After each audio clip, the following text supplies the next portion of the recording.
Once upon a time, Ife sat frozen, tears streaming down her face as she watched Micah's back as he walked away. Her heart ached, her breath shallow.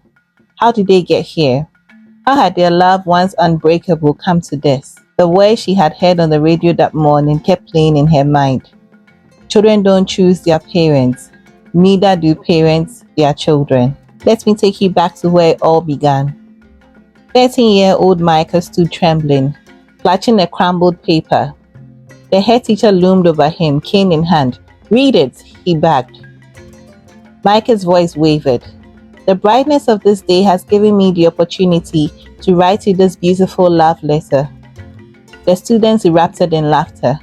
Humiliation burned through him as he stole a glance at Effie, who stood with her head bowed in shame. It was her little brother who had found the letter and handed it to their strict Presbyterian father. The next morning, Effie had been dragged to school, where Micah was made an example of during the school's assembly. A public lashing followed. Despite the challenges and opposition, their love blossomed, lasting throughout secondary school, university, and now into their working lives. At 23, when they announced their engagement, their families objected. "Ife, it's too early to get married. Marriage is not easy and you have your whole life ahead of you. Give yourself at least 3 more years," said Ife's mother. "But Mom, you married at 21 and had me at 22. I'm even older than you when you got married."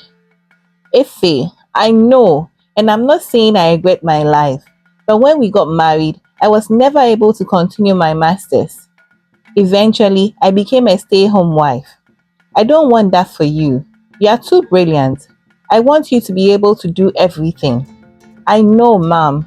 Micah and I have spoken in depth about it, and he fully supports my dreams." Despite the opposition, the two lovebirds married in a beautiful civil ceremony. They had planned to wait 4 years before having kids, but life had other plans for them. Ife stared at the pregnancy test. 2 bold lines. Fear gripped her. "Micah, we are not ready." Micah cupped her face in encouragement. "Ife, I know this wasn't our plan, but this baby is ours. It's our gift from God. We'll figure it out." With that, they embraced their pregnancy. While they were expecting, like all parents, they had dreams. Perhaps their child would be on the football team or even become a president one day. But they had no idea this would be the beginning of their nightmare and the true test of their relationship. During a routine prenatal checkup, the doctor's usual smile was missing. Micah noticed first. "Doctor, what is it? Is our baby okay? It looks like the bones are not properly forming in some areas. We'll need to run some more tests." The final diagnosis was devastating. "I'm sorry, Mr. and Mrs. Otting, but your baby has a rare bone disorder. My advice is to consider a legal termination." Ife was horrified. "Micah, our baby, we felt it move. We can't just give up. He may be okay. New drugs are being discovered every day." "Babe, we are still young and we are going to have many more children after this. I think we should seriously consider the doctor's recommendation," Micah said desperately, trying to convince Ife. "Please don't do this to me. It'll break me. I'll never be able to forgive myself," Ife said, sobbing. Okay, babe. It's fine. Stop crying. Please, you know I can't stand it when you are sad," Micah said, relenting, seeing how deeply affected Ife was. "Let's keep him. After all, miracles happen every day, and we are no exception." Their son Junior was born prematurely, weighing just 3 pounds with underdeveloped bones. The first 2 years of Junior's life was spent in and out of hospitals, undergoing multiple surgeries. It drained them financially and emotionally, but they stayed strong. Then finally, some good news. Junior was approved for an experimental drug. After treatment, test results confirmed his bones were beginning to form normally. Junior started to walk, talk, and for the first time, their family felt whole. Ife and Micah breathed, feeling like a normal family at last. But just as they exhaled, disaster struck again. Junior was 4 when he suddenly stopped talking. His frustration grew into violent outbursts. Something was terribly wrong. He wouldn't sleep at night, and Efe and Micah grew increasingly worried. More tests followed, and the doctors confirmed their worst fears. Junior had autism.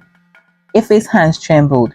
But he was fine. He spoke. He played.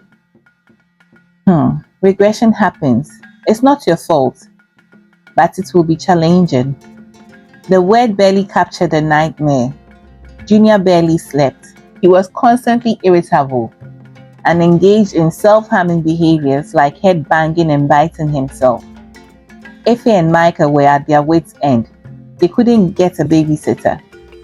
Even Efe's mother refused to help. Listen, I can't take care of your crazy son. He's going to give me high blood pressure. The last time, I almost fell trying to stop him from running around the house. I'm sorry, Efe, but I can't do this. You are not my only child.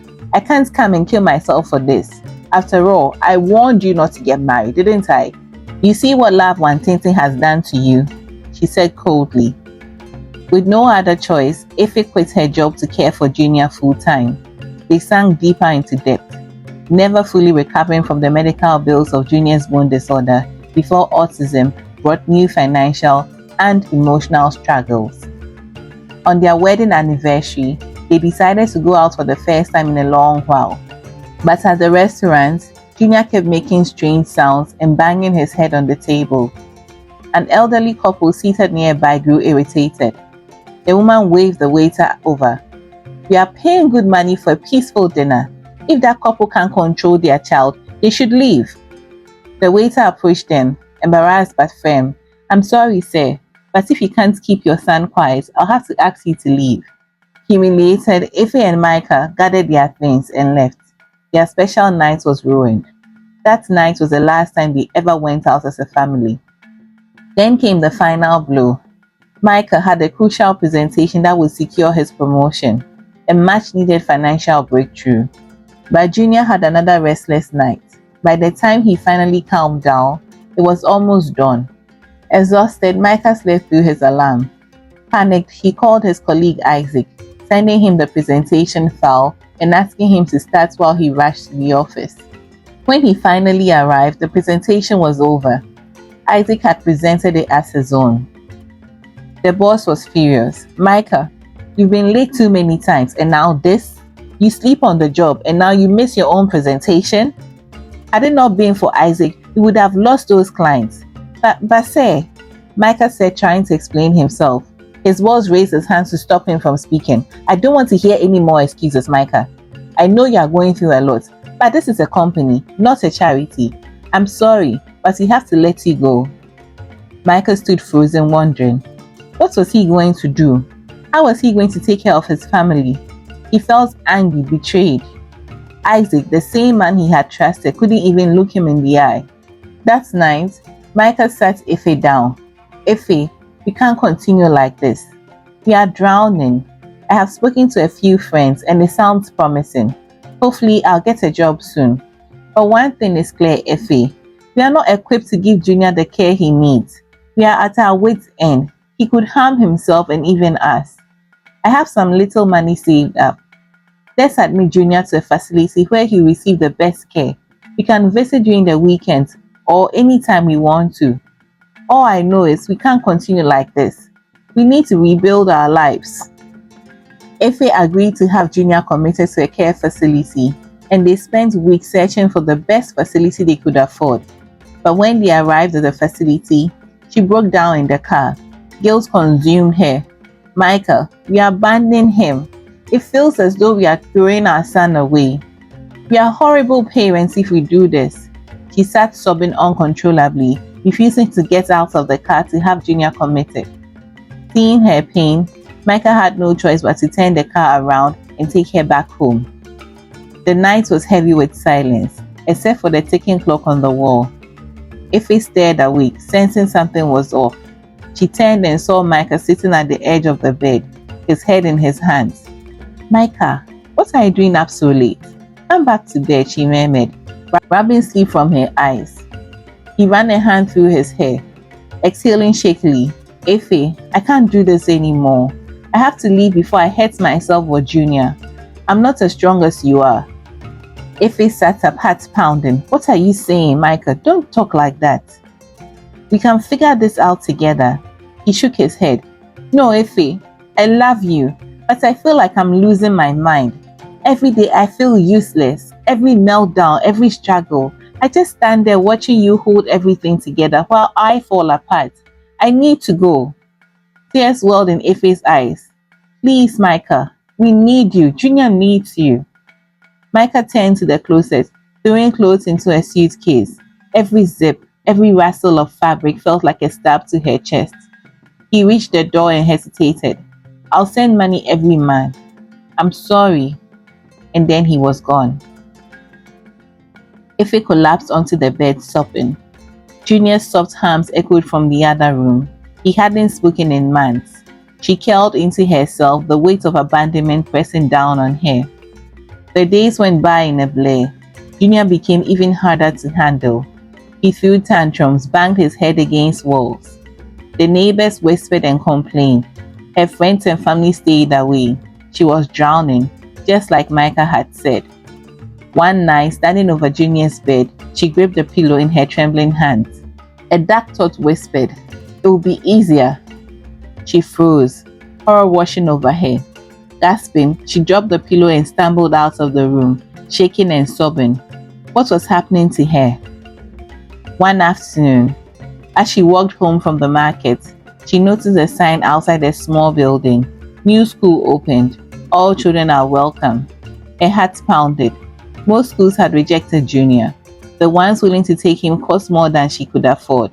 But something about this place felt different. Taking a deep breath, she pushed the door open. Inside, an elderly woman with kind eyes smiled at her. "Hello, my dear. How can I help you?" I have a son. He's different.